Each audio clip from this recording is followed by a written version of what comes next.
au professeur Stefano Spiezza, grazie mille, in italien, d'avoir accepté de venir pour nous animer cette excellente conférence sur la thermoablation des carcinomes de la thyroïde. Et mille merci aussi de nous avoir aidés à préparer un atelier que ce matin, elle a été pratiquée ce matin et que nombreux endocrinologues ont bénéficié de cette formation. Et puis, je tiens aussi à remercier Edouard Ganassia qui a été hier à une journée thyroïde à Montpellier et aujourd'hui, il est à la journée thyroïde à Marrakech. Donc, merci et bravo. De la même chose pour Evelyne qui a accepté sans hésitation notre invitation pour cette journée. Mille merci. Et Giovanni qui n'a pas hésité aussi une seconde à nous rejoindre dans cette journée thyroïde qu'on est en train de vivre aujourd'hui. Bon, prendre la parole après tous ces seigneurs, c'est un peu difficile pour moi, un peu difficile pour nous au Maroc de parler thermoablation quand les seigneurs de la thermoablation sont là. Mais qu'est-ce que nous allons pouvoir dire? En fait, qu'est-ce qu'on fait au Maroc? On en est où? Qu'est-ce qu'on a fait? Qu'est-ce qu'on a réussi? Qu'est-ce qu'on n'a pas réussi? Où est-ce qu'on a été bon? Où est-ce qu'on a été mauvais? Qu'est-ce qu'il faut corriger? Voilà ce que j'ai choisi aujourd'hui de vous présenter. J'ai pris pour ceci les premiers cas que nous avons recrutés depuis 2022 pour thermoablation et que nous avons suivis depuis jusqu'en 2025. En fait, c'est une remise en question qui se passe à un moment. On s'arrête pour dire on en est où? On regarde devant, on regarde derrière, on regarde les rétroviseurs, on voit qu'est-ce qu'on a fait. C'est ce qui s'est passé, c'est ce qui nous arrive maintenant. Nous sommes où dans la thermoablation? On se positionne où? Est-ce qu'on est en échec? Est-ce qu'on est en réussite? Voilà la série que j'avais présentée en 2022 au congrès de l'Asmédian quand on avait initié la thermoablation. À ce moment-là, Hind Al-Iraqi, secrétaire général, je la remercie, m'avait appelé 3 mois après qu'on ait débuté la thermoablation pour me dire il faut qu'on présente les cas que vous avez traités. Je lui dis on n'est pas prêt, on est à 3 mois, on n'est même pas à 6 mois pour pouvoir tirer des résultats. Elle m'a dit on initie, on présente ce qu'on a. Effectivement, j'avais présenté ces patients. J'avais présenté en disant que je n'ai pas de recul pour donner des résultats de cette thermoablation. Alors aujourd'hui, 3 années plus tard, qu'est-ce qu'elles sont devenues ces patients?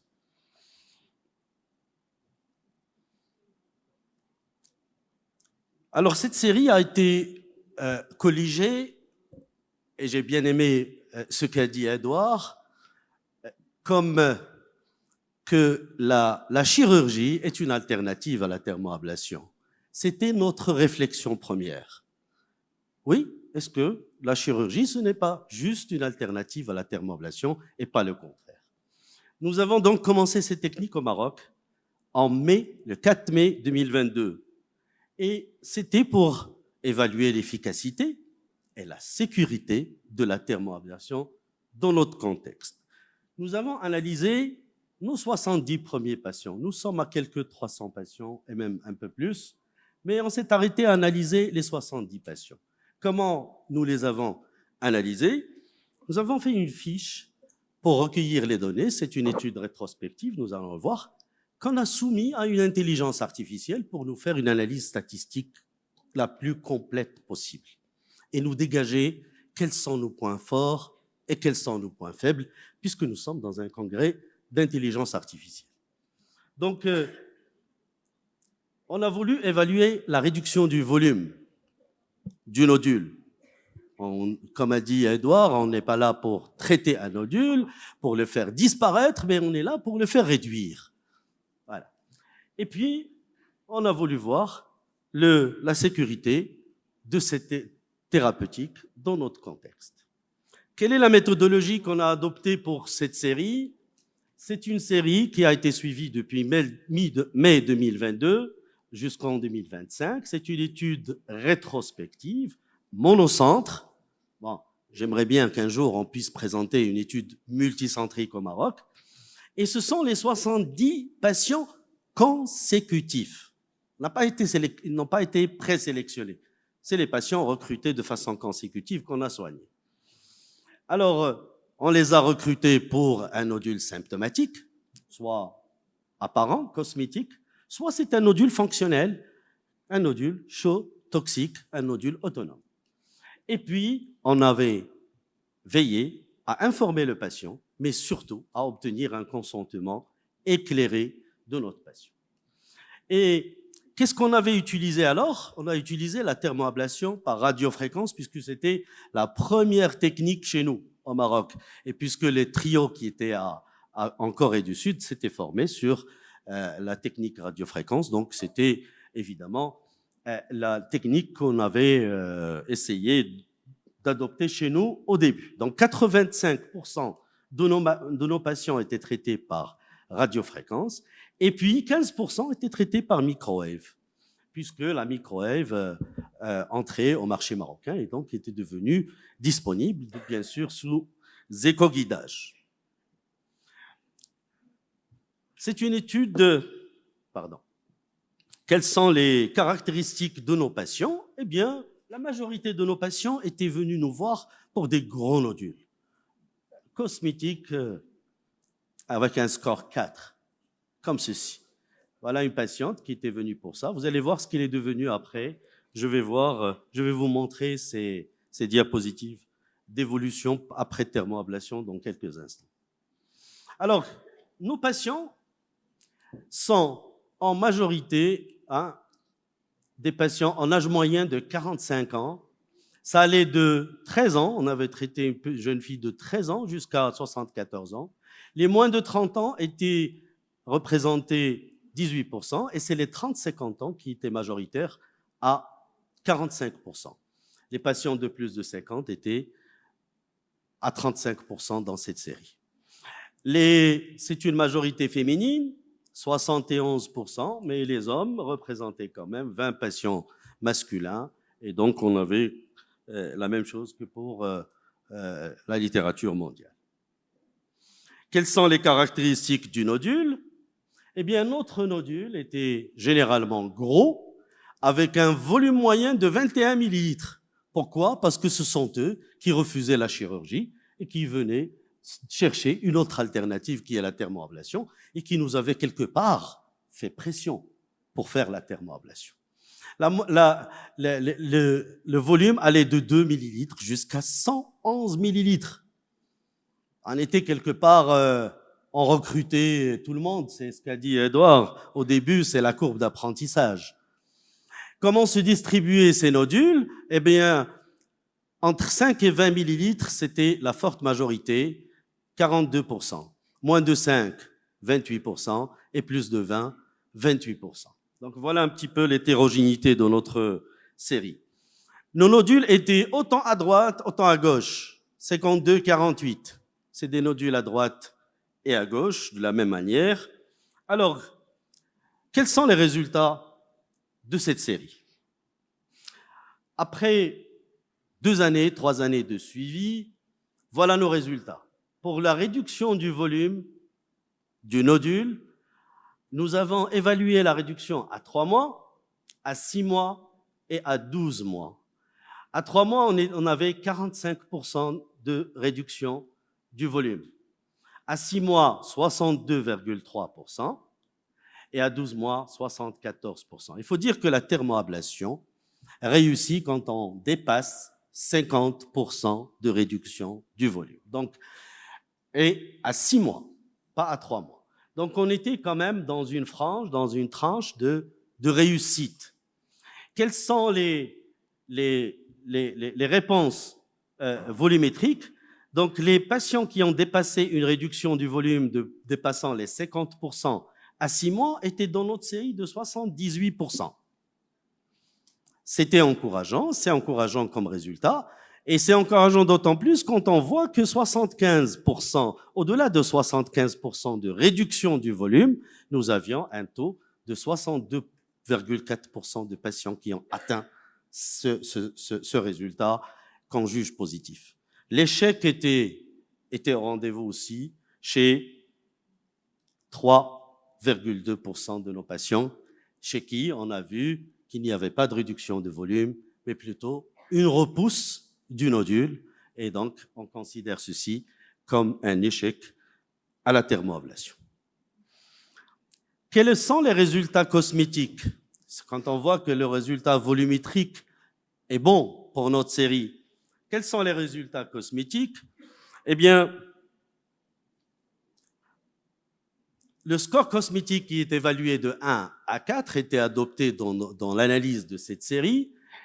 Le score avant préopératoire était en moyenne de 2,8, à 3 mois était en moyenne à 1,8 et à 6 mois 1,4.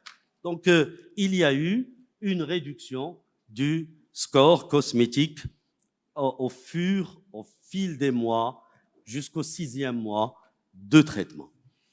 Alors, 82% de nos patients ont un score qui est supérieur à 1 point, 45% ont un score qui est supérieur à 2 points, ils ont gagné plus de 2 points, et le score est resté stable dans 15% des cas.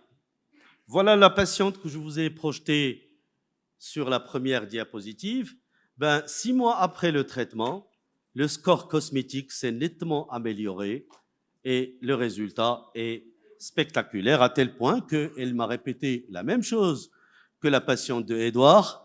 Je n'ai plus rien, mais vous avez encore un nodule? Non, non, non, docteur, je suis guéri. C'est bon, hein, il n'y a plus rien. Ça va. Donc on est bon. Elle ne veut, certaines patientes ne reviennent même plus au contrôle après, hein, et c'est dangereux. C'est dangereux. Il faut insister sur le suivi régulier des patients que vous traitez par thermoablation. Sur le plan biologique, qu'est-ce qui s'est passé? Eh bien, ce qui s'est passé, c'est que l'ATSH, avant l'intervention, était à 1,84 micro-unités par ml. 6 mois plus tard, elle est à 1,79. Donc, dans cette série, cette analyse de toutes les données biologiques de la série, 94% de nos patients avaient gardé une fonction thyroïdienne stable. La calcitonine était évaluée juste avant, elle n'a pas été évaluée après, et donc tous les patients avaient un taux de calcitonine qui était négatif et qui permettait de les inclure dans la thermoablation. Il n'y a pas eu de traitement, il n'y a pas eu d'hypothyroïdisme post-thermoablation pour cette série, et il n'y a pas eu besoin de donner des hormones substitutives pour ces patients. Est-ce qu'il y a eu des complications? Oui. Il n'y a pas eu de complications majeures qui avaient nécessité une chirurgie dans notre série. Il n'y a pas eu d'hospitalisation prolongée dans cette série. Dieu merci. Par contre, on a eu 23% de complications mineures à type de douleur transitoire, 12%, hématome local, 8%, et dysphonie transitoire, 3%, puisque nous aussi, nous utilisons des protocoles de corticothérapie qui accompagnent la procédure ou qui précèdent des fois même la procédure. Nos patients avaient formulé une satisfaction dans 92% et qu'ils préfèrent recommander dans 95% la thermoablation pour d'autres patients, et même pour quelques-uns, la proposition d'une deuxième séance, des fois, vient du patient et pas du médecin. Alors, l'intelligence artificielle m'avait fait sortir 2 patients, 2 cas, comme illustration. Elle me dit, patient 28, vous avez d'excellents résultats, le voilà, je l'ai cherché. C'est un nodule bénin au niveau du lobe droit qui était à 6,15 de volume initial et à 12 mois, elle est à 0,92, ce qui donne des résultats très, très, très, très bons. Alors, le patient numéro 28, c'est celui-là. C'était un nodule complexe à composante kystique et tissulaire avant thermoablation et après thermoablation, il est devenu ceci. Il faut dire que là, pour ces patients, on utilise une thérapeutique combinée. On utilise radiofréquence ou microwave associée à une alcoolisation en même temps pour avoir le maximum de bénéfices. C'est des thérapeutiques combinées qu'on utilise dans de telles situations et qui peuvent donner ce résultat qui dépasse les 85%. Par contre, il y a eu des cas complexes et difficiles. On ne sait pas si c'est des repousses ou il faut reprendre une deuxième séance de thermoablation. C'est des macronodules généralement. Et là, vous voyez la zone d'ablation qui est là.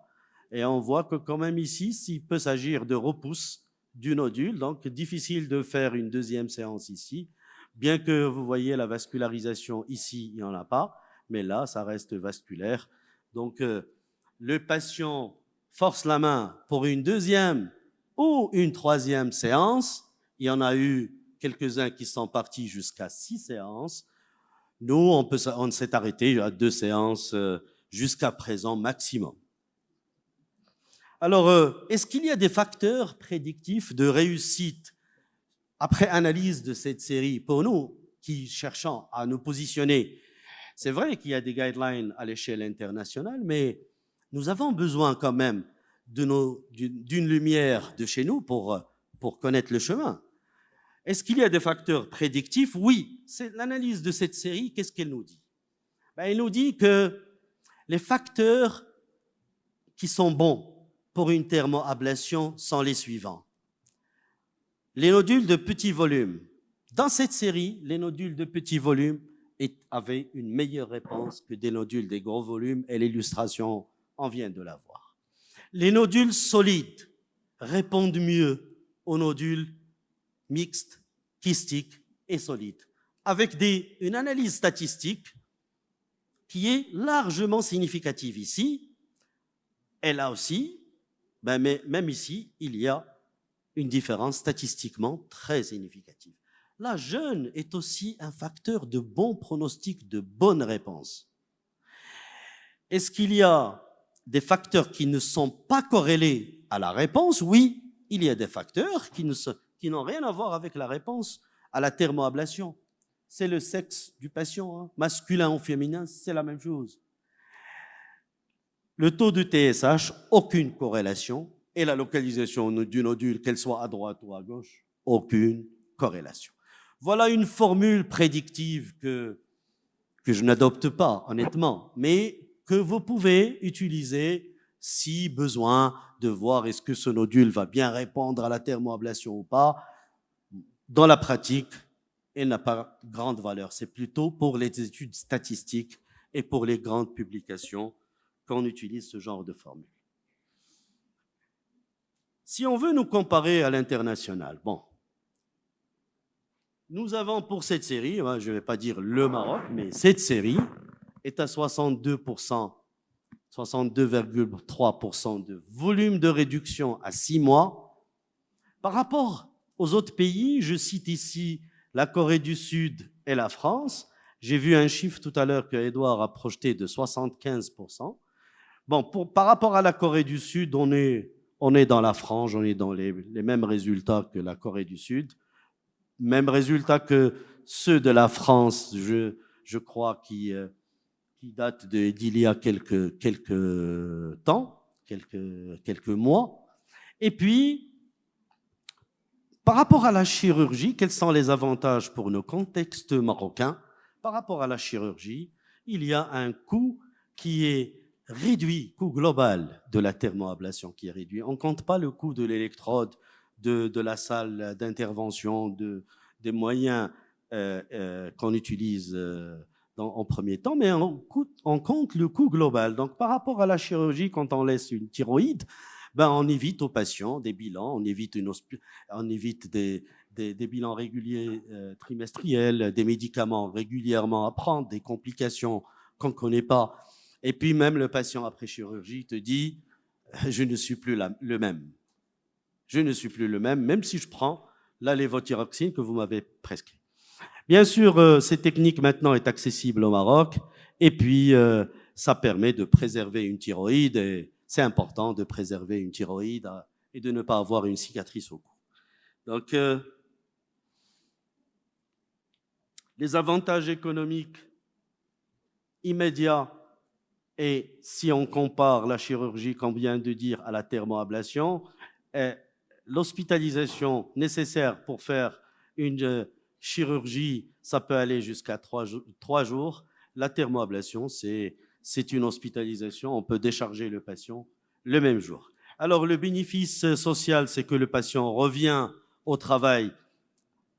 Généralement, on fait ça en début d'un week-end. Donc, les lundis, généralement, le patient peut reprendre son travail sans cicatrice et avec une thyroïde en place. Quelles sont les recommandations?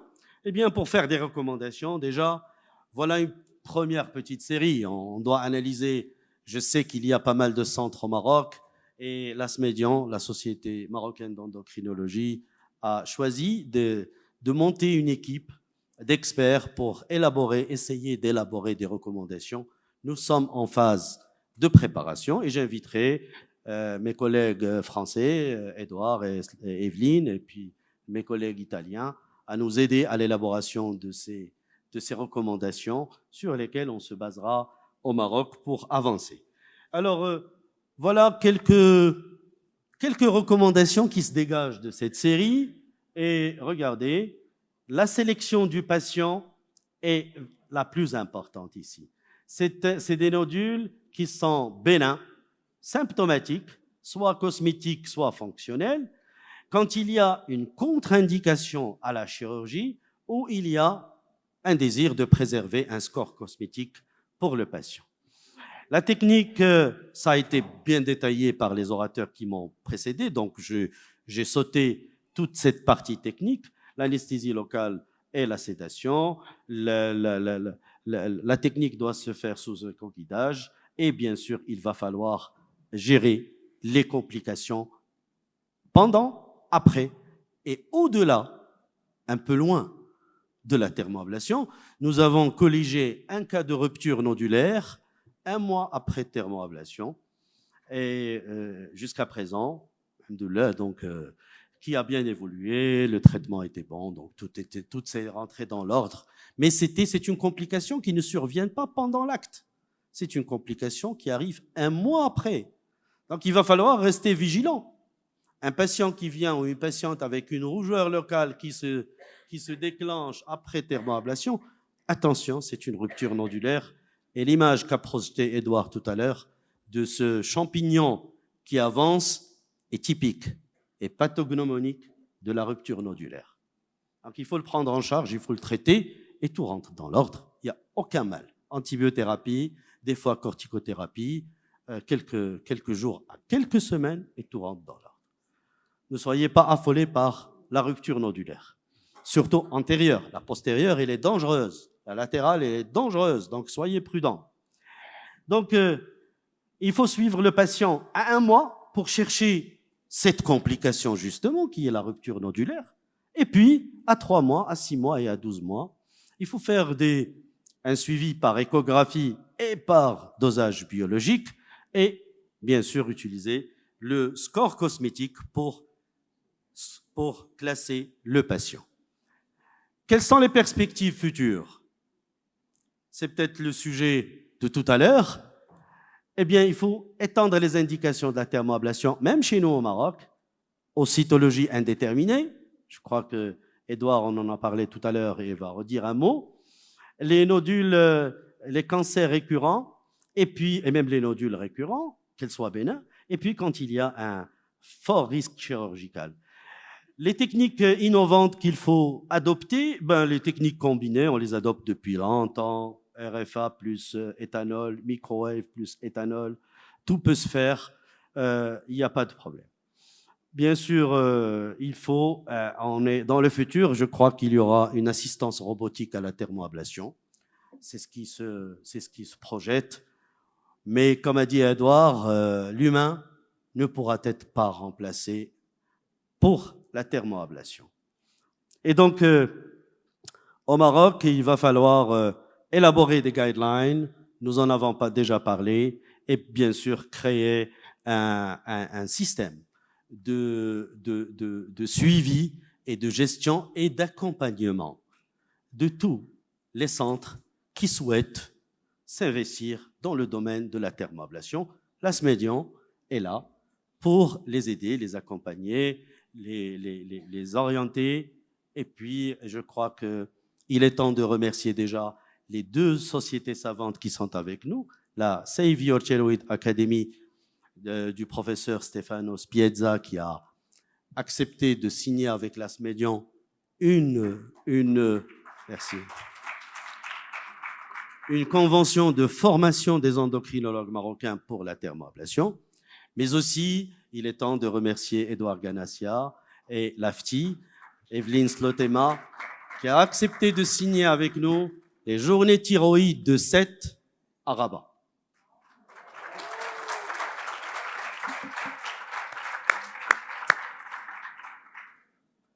Alors, pour conclure, je crois que nous pouvons conclure tous ensemble que la thermoablation est safe et qu'il va falloir entourer cette procédure au Maroc par le maximum de sécurité et le maximum d'accompagnement. Je vous remercie.